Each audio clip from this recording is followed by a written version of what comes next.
Isang magandang umagang pagbati po mga kapatid. Good morning brothers and sisters. Today is already third Sunday of 2026 but gusto ko pa rin po kayong batiin ng happy 2026 mga kapatid. Sa umaga pong ito ako po ay naganda ng isang pag-aaral na patungkol po sa ating bilang iglesia as a whole. Tayo po ay titingin ng halimbawa sa Biblia na pagkukuha na natin ng aral at ehemplo o example. Kaya nga sinabi sa Biblia na ito ay napasulat para sa ating ikatututo, sa ating mapagkuha na natin ng aral ng mga salita ng Diyos. Kaya po sa umagang ito, pinamagatan ko po ang Bible study natin na when the gospel takes root, kapag nag-ugat ang ebanghelyo. Ibig sabihin, kapag mayroon ng ugat sa atin ang ebanghelyo o ang aral ng Diyos, sa atin bilang iglesia, tayo po ay pinatatag na o nag-ugat na sa atin yung salita ng Diyos. No? Ito po ay nakikita na sa ating pamumuhay. Meron na tayong matibay na pananampalataya at na hindi basta-basta natitibag or nabubuwan kapag sinabing nag-ugat. No? Halimbawa po ng isang punong nag-ugat, no, ito'y matibay na kumakapit. Hindi basta-basta nabubuwan o nasisira o natutumba. No? Ito po ay makikita sa iglesia kung tayo po ay nagtataglay ng pananampalataya, pag-ibig at pag-asa. At ito po ay ating makikita sa iglesia ng mga nasa Thessalonica na sinulatan ni Apostol Pablo noong kanyang panahon na ating pong pagkukuha na ng mga aral.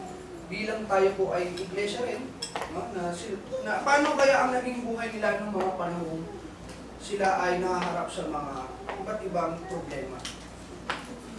Sabi po dito sa 1 Thessalonians chapter 1 verse 2 to 3, ang sulat po ni Apostol Pablo sa kanila, we always thank God for all of you and continually mention you in our prayers. No? We remember before our God and Father your work produced by faith, your labor prompted by love, and your endurance inspired by hope in our Lord Jesus Christ. So the Thessalonian church was praised for three qualities. No? Sila po ay pinupuro ni Apostol Pablo. No? Sabi doon, pinapasalamatan niya ang Diyos dahil sa tatlong bagay na ito na kanyang kung paano niya nilalarawan o ang mga iglesia, no, na sa Thessalonica. No, ang sabi doon, they have faith that works. Meron silang pananampalataya.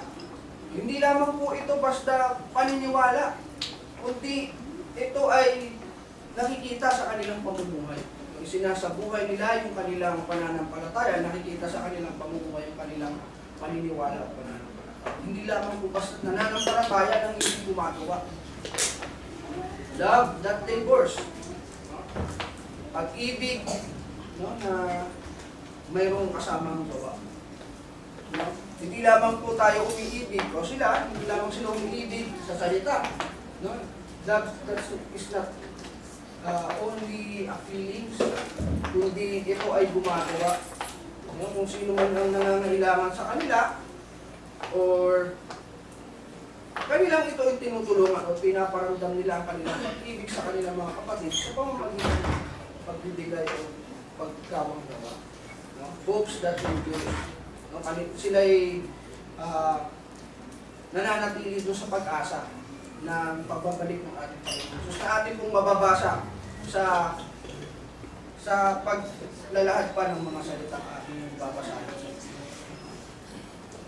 So in Thessalonian, around 50 to 51 AD, no? Thessalonian church was being known for faith, love, and hope. No? Ano ba ang sitwasyon nila, no? Nung sila'y sinabihan ni Apostol Pablo o pinuri ni Apostol Pablo pagdating sa pananampalataya, pag-ibig at pag-asa. No? It was not a safe label to wear. Paano po nasabi? Hindi ito safe. No? Kumbaga, ito po ay paano nakakataba ng puso eh. Kung tayo po nga po ay pupuriin bilang iglesia na tayo yung mga mananampalataya, may pag-ibig sa isa't isa, may pag-asa, ito ay nakakataba ng puso. Ito po ay kapurian. No? Pero, during that time, ang mapuri ng mga ganitong salita o ng ganitong katangian o tinataglay was not a safe label to them. Bakit po? It means your Christian life was visible, costly, and resilient in major Roman city where public loyalty and public religion matter.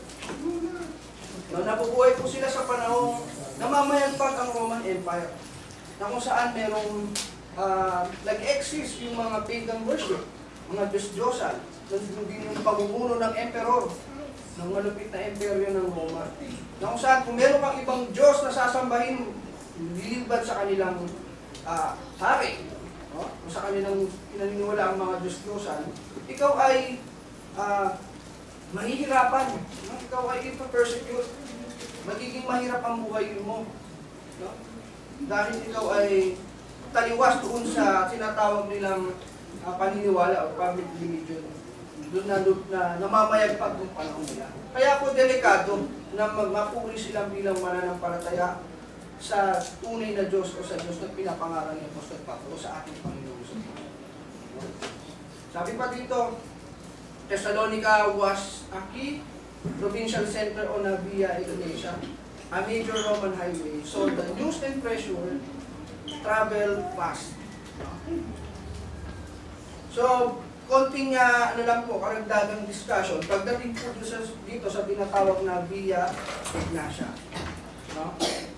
During the second missionary journey of Apostle Paul, ang Thessalonian Church po kasi ay isa sa focus ng second missionary journey ni Paul.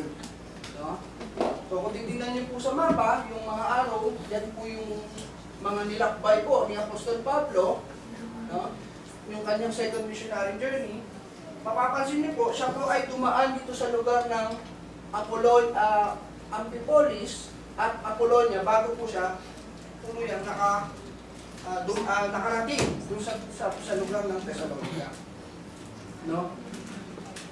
Sabi po dito sa Acts chapter 17 verse 1, when Paul and his companions had passed through Amphipolis and Apollonia, they came to Thessalonica where there was a Jewish synagogue.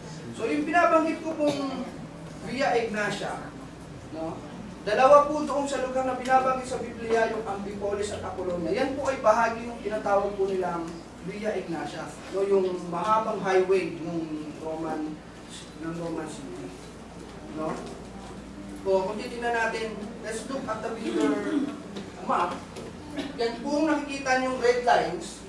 No? Yan po, ganyan po kahaba mga kapatid yung tinatawag nilang Via Egnatia. No? At sa Biblia, hindi man binabanggit yung lugar na Via Egnatia, pero sa Biblia sinabanggit yung dalawang lugar kung saan parte, no, ng highway na ito. Yun yung Apollonia and Amphipolis na dinaanan ni Apostol Pablo kung siya'y papunta sa Thessalonica. So ano po ang gusto kong i-point dito mga kapatid? Na ang Biblia po, pagdating sa geographical location, ay accurate din. No? Hindi lamang natin maasahan ang Biblia sa lesson, no? At sa mga bagay na makakapagpatuloy sa atin, sasaway sa atin, kundi pagdating sa history o sa geographical locations. No? Binabanggit yung Amphipolis, yan po. Banda po dito yan, bago siya makarating ng Thessalonica.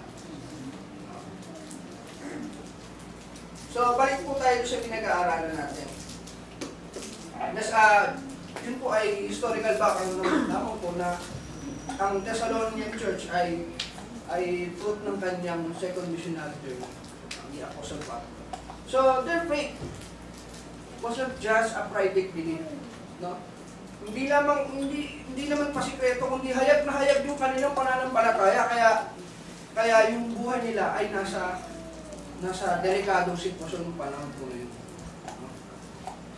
Many had turned from idols to serve the true God, which means breaking with the normal civic and religious life.